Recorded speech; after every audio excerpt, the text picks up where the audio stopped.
Today on an all-new Dr. Phil. Destoni is disrespectful. She makes threats. She throws tantrums. She's a bully. She's an out-of-control teenager. Where's this headed? Oh, no. Do you care if you hurt somebody else's life? I mean, that's their choice, not mine.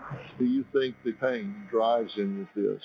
What pain? And now, you think you're a badass? it's time Get the camera out of my face! for a wake-up call. You're a minor. Your mom's decided this.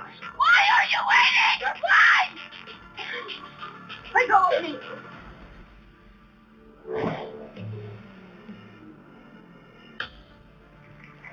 Yesterday we met 14-year-old Destoni, who left our crew behind the scenes a bit shaken up with her aggressive and obstinate behavior. Now, Destoni's mother, Melissa, and grandmother, Michelle, worry her out-of-control antics will land her in jail, or even worse, get her killed.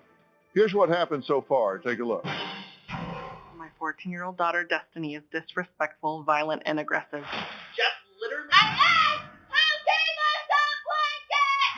She's become so out of control and has such a major attitude. The only reason why I'm here is because it was between foster care or Dr. Phil. Would you like Dr. Phil to try to be able to help you? I don't need this. Small vocabulary. I found her again, and I said, hey, are you okay? And this is what we have here. All right. Why do I need your stuff? I'm only there because of the foster care or Dr. Phil. And if you don't get that here out of my face, I'm destroying it. I'm serious. Get that out of my face. Get it out of my face. All right. I wish I could talk to you right now, but I'll talk to you in a few minutes because I want to talk to mother and grandmother backstage. Michelle, how are you? Melissa. Listen, when there's trouble, you need to make a stand when they're 3, 4, and 5. Correct. She got kicked out of kindergarten. What's happened over the last 10 years? When we did timeout, she would just come out, and I'd actually have to sit in the corner with her. If you put a child in a corner and you sit there with her, that's not timeout. To have somebody as unruly and disobedient as Des, Melissa kind of has to give in to her. No, that's not true. Because if you start making those kind of excuses, then I don't even want you out there with me at the same time. Right. Because if you're enabling her that way, then you're in my way. You're not helping. Have you pulled knives on people and chased them around the house? Yeah. Tell me what gives you the right to do that. I was mad. They made me mad. They got to do what they wanted, so why can't I? I'm going to make your life blanking hell now. You said that in class, right? Well, I told my teacher she had chlamydia.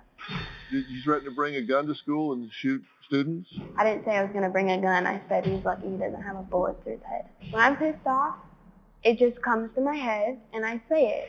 What are you trying to achieve? What's your purpose? I don't know. What you told me, Desi, is that you don't care what people think. I don't. Why are you so afraid that you're not going to be accepted? I don't know, because that's just how I handle things. Do you acknowledge that your mother is the head of this family? No. That tells me you're unsocialized, so you don't function in society. Oh? No, it does. It tells me that you're immature and you don't recognize the way the world works. Is that so? Yeah. You've heard it being said that she's talked about bringing a gun to school and shooting people at school. Now, unfortunately, we've had over 100 school shootings already this year. When you guys hear somebody talking about bringing a gun to school and shooting the place up, what do you think? It gets me scared to go to school. Like, I don't want to go anymore. Does it bother you if you hear somebody running up and down the hallways yelling and screaming like that? Yeah. Does it bother you that it affects other students? No. Not your problem? No. What do y'all think about what she's saying? Yeah.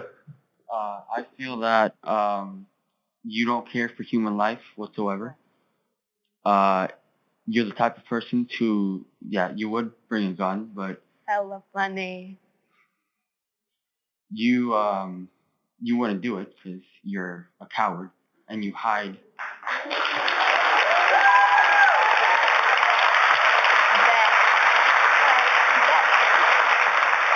Hella funny. You hide behind your words, and she doesn't care that she could possibly ruin someone else's life. Is that true?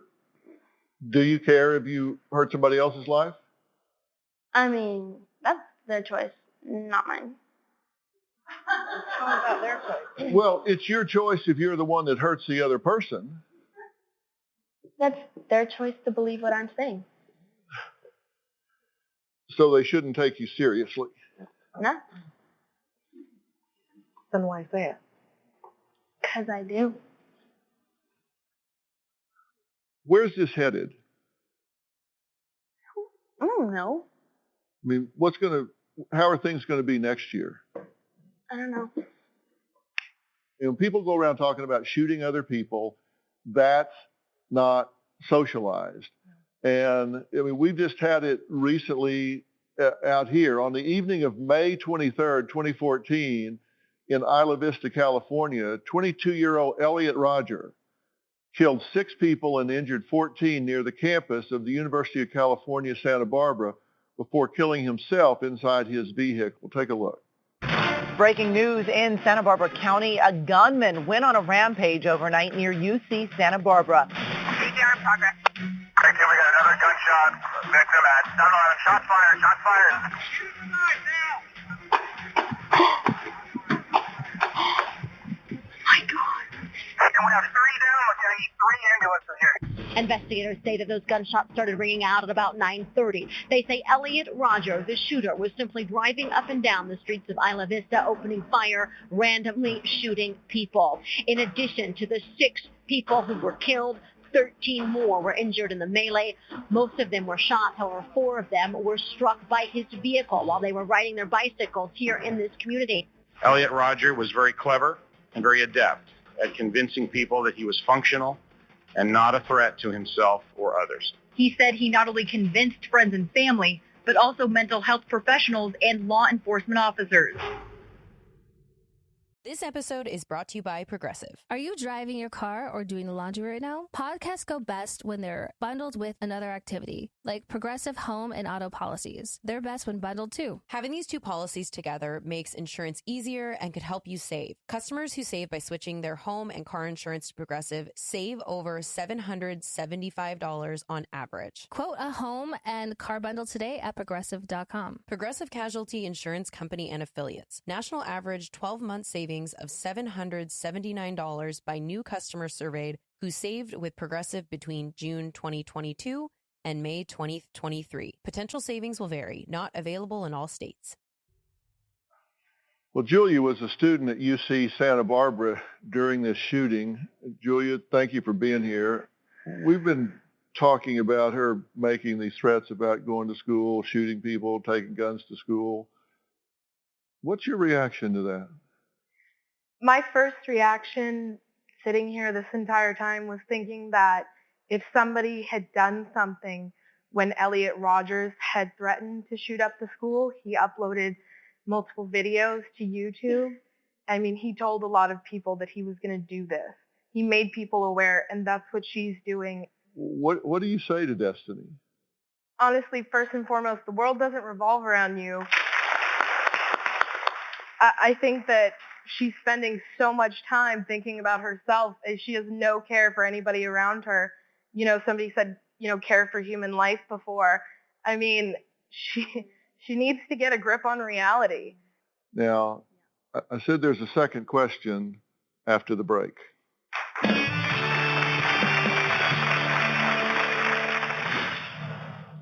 What drives any of this? Don't ask that question. When your dad went to prison, Oh, you are feeling pain. My dad left, stupid.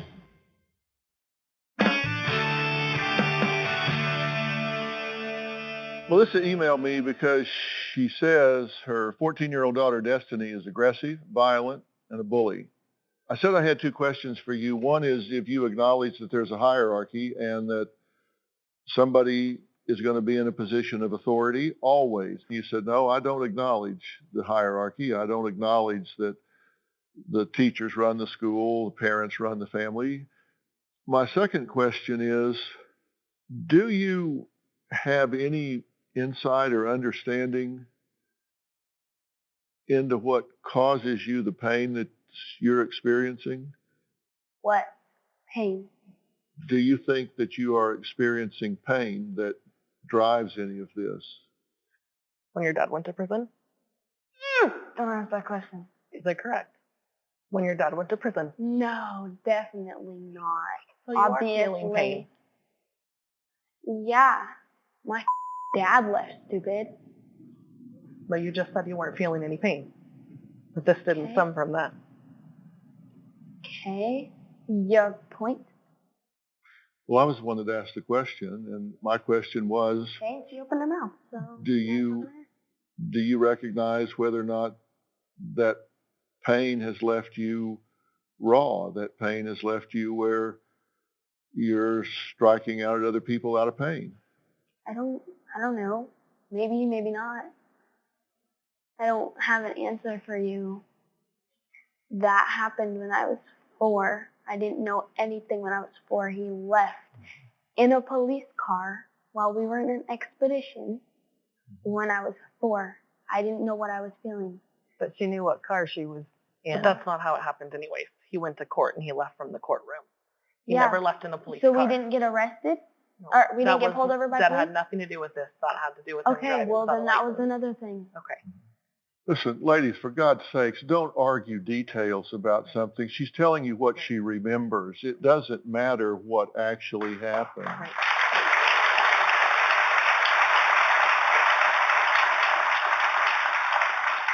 This isn't history class. We're talking about what she recalls. And it was about the same time that you started throwing chairs in kindergarten and preschool and being disruptive, and it's never stopped since. I wasn't throwing chairs when I was kindergarten and preschool because they were blocks. Like so little you got square suspended from kindergarten for throwing blocks. I don't know. Maybe. I don't know. I'm not going to be able to remember that. Do you have unfinished emotional business about all of that and with your father? Does it make you feel funny? Does it? Yeah, it does. Does it cause you to have feelings inside that keep you from being peaceful, keep you from being happy? Yeah, it does. I mean, I'm pretty sure everybody would be hurt if their dad left when they were 4. Yeah, sure. They didn't have anybody to grow up with. Yeah. Nobody to teach them that somebody else loves them than just their mom. I'm pretty sure everybody would feel hurt if they really had to go to a father, daughter, or dads and donuts or something like that. I'm pretty sure they would all be heartbroken knowing their dad doesn't care about them. Wouldn't you? No, it would definitely have a big impact on me, absolutely. Like Totally get that.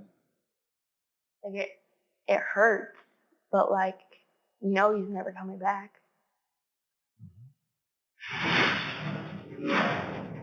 You are on a collision course with disaster. It's your time to step up. And if I don't?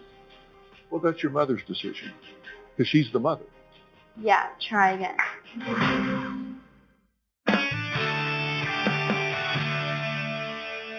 You know, here's the way I think about this. I think about it like everybody has a psychological skin. It's kind of like you've ever been really sunburned really bad and somebody comes and pats you on the back. And if you're really sunburned, it's like, oh my God, it just kills me. If you weren't sunburned, that wouldn't even register. But if you are sunburned, the same little tap, it just creates a lot of pain. And your psychological skin is burned. You've been hurt. You've been burned by this situation with your father. And now any little thing that touches your psychological skin hurts so bad that you react in a really bad way. So it doesn't take much. Can you recognize how that would cause you to be on edge and easily provoked into angry behavior, rebellious behavior? No, just like, I think about that on the daily. Like, I really do. Like, I really think about that. Like, my feelings aren't easily hurt. It takes a lot to hurt my feelings. You could call me ugly and come at me sideways, and I'll come at you sideways just as hard. But then I think about that every single day, at least 3 times a day, which nobody knows because you don't understand. Because I can't open up to you. You'll be like, that's why you need a counselor. That's why I have you in counseling, so you can. And so I can't open up to her about it, or she'll be like, oh, you're just crying for attention. Okay, I'm being serious. I don't have anyone to talk to. You're always busy with the girls, so I'm not going to talk to you or bother you about it. And then when I do, you're like, get over it. You have a life. That's all you say. And so I don't have anyone to talk to, so then I keep it in. And you wonder why I don't open up about my feelings. She's always wondering, why don't you talk about your feelings? Why do you let it build up in you? Let them out. Go to a counselor. A counselor isn't going to help. I don't trust people. I have trust issues. I understand that. So I can't trust a counselor right then and there. I can't be like, oh yeah, this is what happened. Da, da, da, da. The only reason why I trust you is because I know people that you've helped. Mm-hmm. That's why I trust you. I don't trust any of you. I don't know them. They're okay with that. I want a mom that actually listens, that understands. I do listen, but you explode. Because you tell me to get over it. That's not what I tell you. Then what do you tell me? I tell you all the time that you need to open up, but when you don't open up about those things, you open up about the things that make you mad that your sisters do, or that who pissed you off at school. Because I don't feel comfortable telling you about what actually is going on. Telling me I can't get over someone I've known my entire life. Smart. Okay. Well, what she's trying to tell you is there's a big difference between topics and issues. Correct. You know, topics can be sisters, school, right, what's happening that day. And you can fight about those things because they're safe. Right.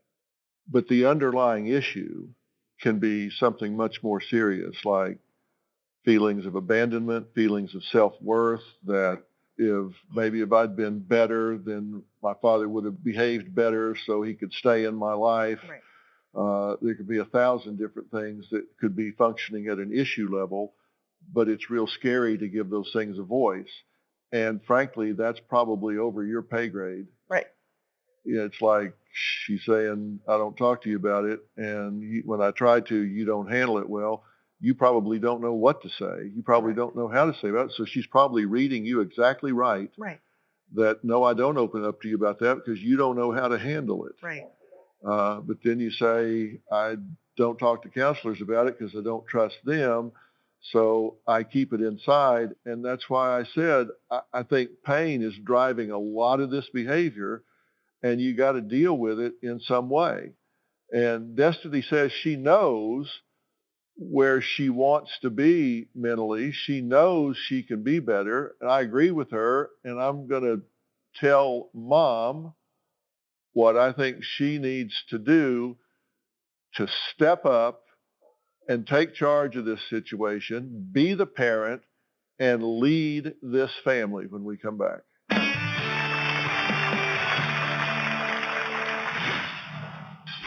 Why are you? Why? They're going counseling. I don't get up. Because I still have to stay with you. That's not the problem. You're the problem. On numerous occasions, Destiny took promiscuous photos of herself and posted them all over social media. Sitting on the bathroom counter in thong underwear and a tank top, taking pictures of herself in the mirror of the back of her. They were provocative pictures. Destiny did these things when she was in 7th or 8th grade. I think Destiny posted these photos to get attention. My heart kind of sunk. There isn't a reason for her to post things like that. All it does is bring the wrong kind of attention. I want to talk for a minute about where I think we are, just so we know. I made a list. This is where we are now. Right now, Destiny is disrespectful. She's mouthy. She makes threats. She knocks holes in the wall. She has no edit button. She has no impulse control. She throws tantrums. She's a bully. She has problems with authority. She's just in conflict with authority. She gets in fights in school, conflict at school. This is pretty much where she is right now, right? This makes up your life. This makes up your day. This is what defines you right now. This is the squeaky wheel. This is why you get all the attention. You're not the problem. The problem is the family. This is the wheel squeaking. Here's where you aren't yet. Where you aren't yet is you don't have a bad criminal act yet. Right now, you don't have grand theft auto. She hasn't stolen your car or someone else's yet. She's not in hard drugs yet. She's not into prostitution yet because she's run away and run out of money. She's not done some kind of felony like armed robbery or something. She's talking about guns. She's not dealing drugs at this point. Well, she hasn't been caught and charged with dealing heroin or meth or whatever. Correct. These things are where she isn't yet, but I'm telling you, that's where you're headed. Correct. I've been doing this for 45 years, and like I said, at 4 and 5, they knock over their crayons and fall on the floor and throw a fit. At 14, 15, 16, and 17, they steal cars, rob stores, deal drugs, and go to prison, big girl prison. And you think you're a badass? No. I spend a fair amount of time interviewing people in prison. You don't want to go there. You don't belong there. That's not who you are. You don't want to be there. Which means you've got to do something to disrupt this. And, you know, I've said, when you choose a behavior, you choose the consequences, and you have created no boundaries here. Correct. She respects no hierarchy. Right. I'm telling you, I think this is all driven by pain, where it's like, get them before they get me. Right. That way I'm not going to get hurt. Right. And if she had any self-worth, self-esteem, or value, she wouldn't do these things. She would be saying, look, I got my whole life ahead of me. What am I good at? I'm going to get out and be on my own so I don't have to rely on other people. Right. I'm going to go out and be a doctor, a lawyer, a butcher, a baker, whatever it is I want to do. I'm going to be on my own. I want to be self-reliant. I'm going to be successful. I'm going to live the life I want to live. Right. But right now, she's just saying, I'm just going to be disruptive. And you want to be emancipated. You know, you can't be emancipated because you can't demonstrate the ability to self-sustain, which is a primary element of the court recognizing you for emancipation. You don't have a job. You don't have a place to live. You don't have the ability to get a job. So the court's not going to recognize that, even if you wanted to. She would call it emancipation. They would call it abandonment. Right. She may want to do this. She may not. That's your decision as a mother. It's your time to step up. It's your time to say, I am going to lead this family. Yeah, try again. Now, while we're in commercial break, I want to ask a couple of questions of all of you guys. Who here has subscribed to my new podcast, Fill in the Blanks? Raise your hand if you have. Okay, who has not subscribed? Fess up. You've not subscribed? Now, you see this thing that looks like a microphone? Okay, now click it. Okay, now push the little search. Yeah, the little magnifying glass. Okay. Now up here, type in fill in the blanks. Now touch subscribe. You're in. Okay. Did you find it? You still haven't found it. We have Android. Oh, yeah, but that's okay. Okay. Look here. See that microphone? Okay. Click it. Okay, now. Install. Okay. Now you have to go to search right there. Okay, now type fill in the blanks, PHIL. Okay, hang on, it'll pop right up. What's that say? You're right here. Yep, click it. Okay, now click fill in the blanks, this one. See, this is why we're doing this. I know. See, we don't know how to do this stuff. No. Okay, see there? Okay. once I Now you're cooking. And then there it is. Bang. See, we did it. All right, cool. Okay. Okay, now, in my new episode that drops today, it's called Living by Design. Take a look. This week is part 2 of Living by Design. We're talking about the 7 core characteristics of a champion. They're there every single time somebody hits a home run in life. And the good news is they're doable by people like you and me. You're going to hear from true champions like Emmitt Smith, Charles Barkley, Shaquille O'Neal, Meta World Peace from the world of athletics, and then other people like Steve Harvey and Ron White and others from the world of entertainment. You're going to love this one. Subscribe for free on Apple Podcasts or Stitcher so you don't miss an episode.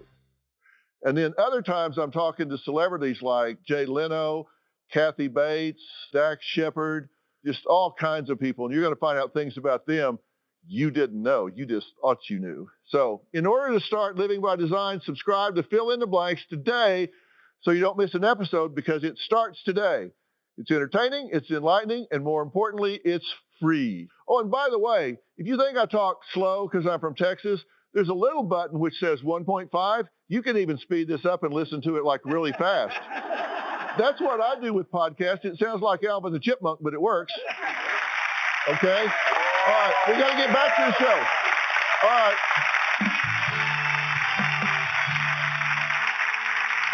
I want to introduce you to somebody. George is joining us today. Now, George is the Assistant National Director of Operations at the Center for Discovery. And it is an ideal treatment center to address Destiny's out-of-control behavior, anger, even her academics. It's a school. Right. It's a therapeutic environment in school. They have separate locations for mental health, substance abuse, all sorts of kids that come their way. They've got a total of 12 different residential locations allowing for individual treatment for each client. I asked George to come here today because I think you as a family and Destiny as an individual are on a collision course with disaster. And something dramatic has to happen to disrupt this. George, you've been listening to all of this. What do you think about what you're hearing? I think what you said, Dr. Phil, is just so on point that this is a family issue. And we have a really strong, intense family program to help right that ship. We really do have to address the hierarchy. And in addition, you've heard that she doesn't feel she can reach out to you and that you don't have the tools to be able to respond to her in the way that she needs. We can help you with that and help you become the support system that Destiny needs. And Destiny, it's taken a lot of guts for you to come out here. You know, as Dr. Phil was talking about sort of the psychological skin, or the psychic skin, you're out here and you're talking about being unhappy and really needing help and the trauma that you've had in your life. That's something that we can address too, and not in the way that you've been doing, which hasn't been helpful to anybody.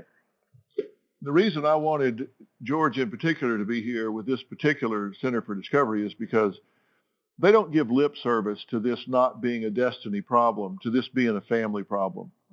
You have as much work to do as Destiny does, probably more, because you are the head of this family. You have to learn what you have to do to lead this family, to be there and be everything that she needs as a mother. Right.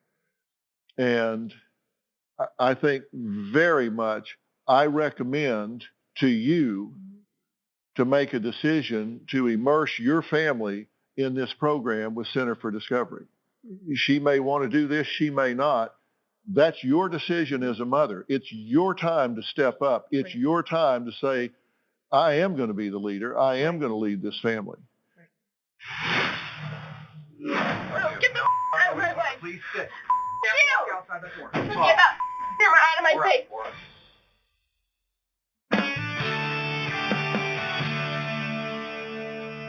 If you're smart, you're going to want to do this. What's that? I have to go there? You should go there. You should want to go there. What are you going to do? What else are you going to do? What, you got something pressing? You got something pressing to do? No. Yeah, well, you guys are going to sit down backstage. And here's the good news. I said things are going to change today. The good news is You've had the pressure of being in a position of making adult decisions. You don't have to do that anymore because you're going to make the decisions. But this is something that you should run towards, not away from. This is a time for you to say, you know what? For once in my life, I'm going to be mature enough to do the right thing and turn things around because this is not working for you. Do you have any questions? No. Is this something you're willing to do?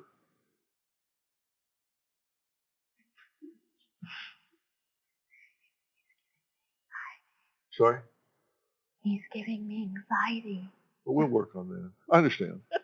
And there's a lot of unknowns right now. We'll sit down backstage. You can talk about this. You'll be absolutely no unknowns whatsoever. Okay? And I totally get that. I mean, it's like a total unknown to you right now.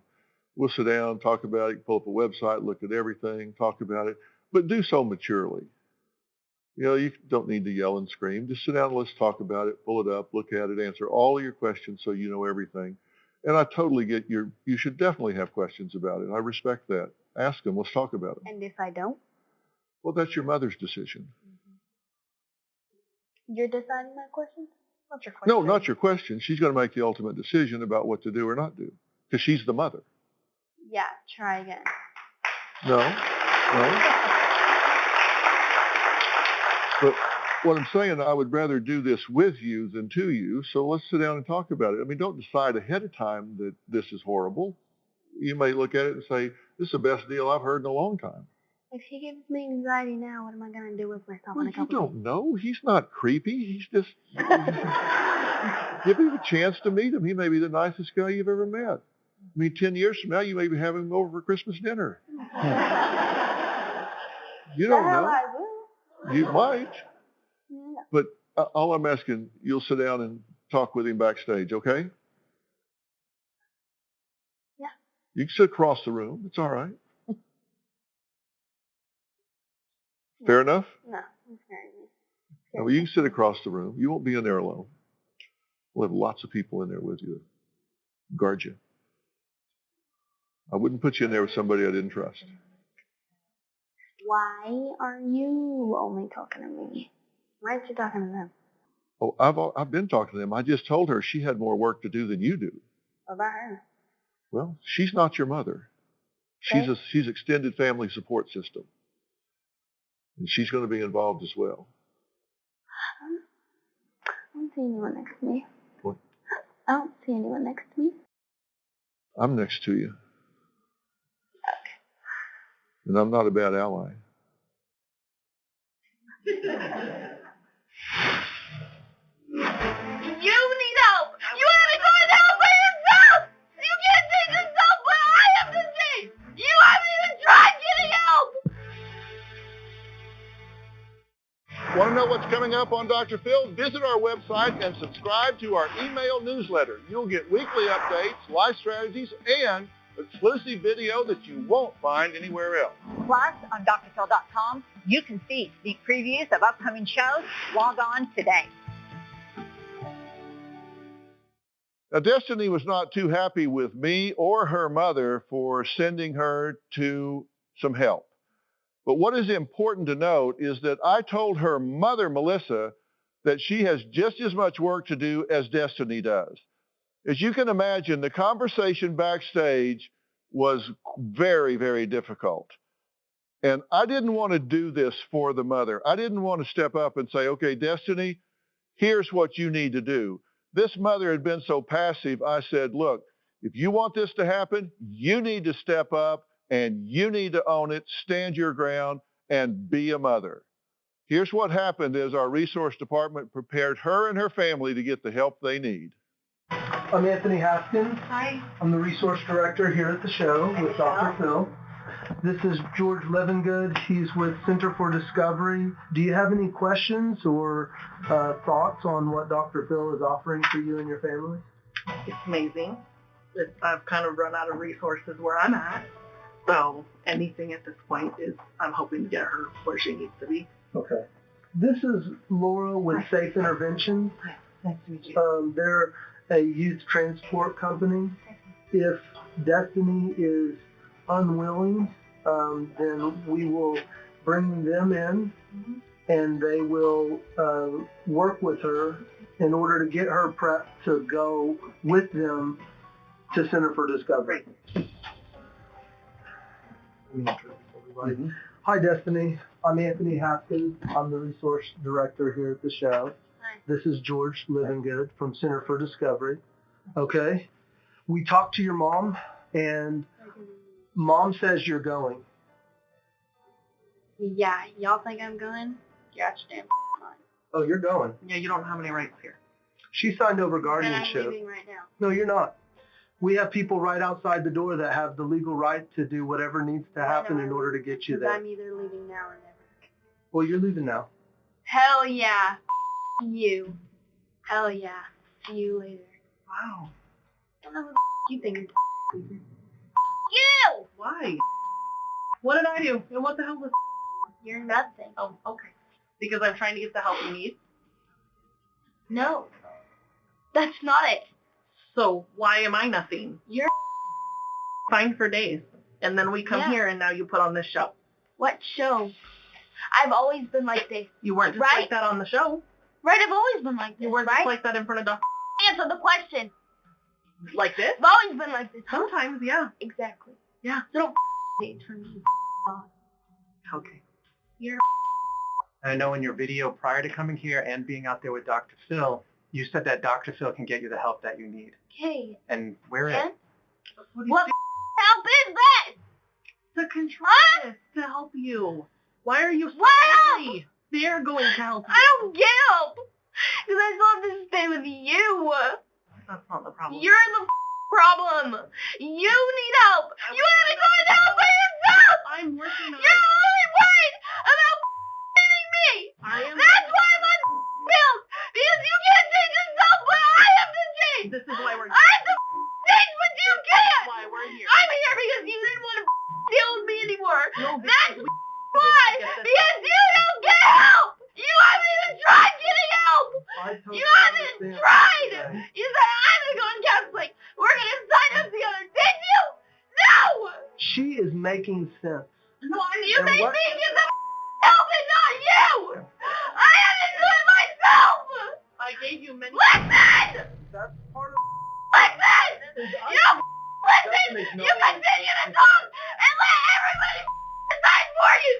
Mom You said foster care, knowing I'd be house to house to house, bouncing and bouncing. I'd be gone. Or you said Dr. Phil, knowing they send me away. You knew that. Or 30 to 60 to 90 day rehab. Does that not sound like you're trying to send me away? Because I want to get help. This is why we're here. Because we all need it. No, because I do. Because that's all you care about. No, it's That not. you want me gone. Absolutely not, Des. And as Dr. You're Phil very said wrong. on stage, your mom has the work. Okay. Mike, Laura. Hi. How you doing? Hi, I have to Fucking talk no, to you. get the out of my way. You. Please sit. You. Walk outside that door. Please sit. Then I suggest you get the that bitch out of your arm picking up this I agree with you. I agree with you. There goes Mom. Look how easy that was. We have to talk. Get that camera out of my Laura, face. Laura. Put that down. Put that down. No, if they don't get out of my face. Destiny, we're going to ask you to sit down Put that nicely. down. You guys. Do you have a problem with everyone in the world or your family? We're about to find that out right now. So, Destiny, listen. I work for Safe Interventions. We I have don't care. custody of you right now. I don't care. But I do not I'm work for the program. I'm calling my I do best not work friend. for the program, so keep that in mind. I don't care. You're 14, you're a minor. Your mom's decided this. You just threw her out, and she's not coming back. In a minute, we're going to leave. So I'm going to I don't give a we just leave now. Yes, absolutely. So we have custody of you while we go through this place. No! Laura, hold on. Why are you waiting? Destiny, Why? I have to tell you I something. don't care. Just let go. Let To go. hold on to you. Then You let's go. understand? Take me. Hey, Mike. What a horrible mother. You're gay.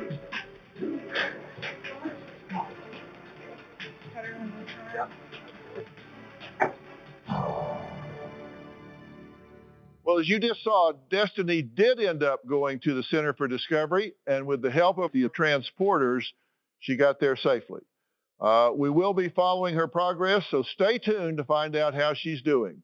You can follow me on Facebook, Instagram, and Twitter, and don't forget to subscribe to my new podcast called Fill in the Blanks. Thanks, so long.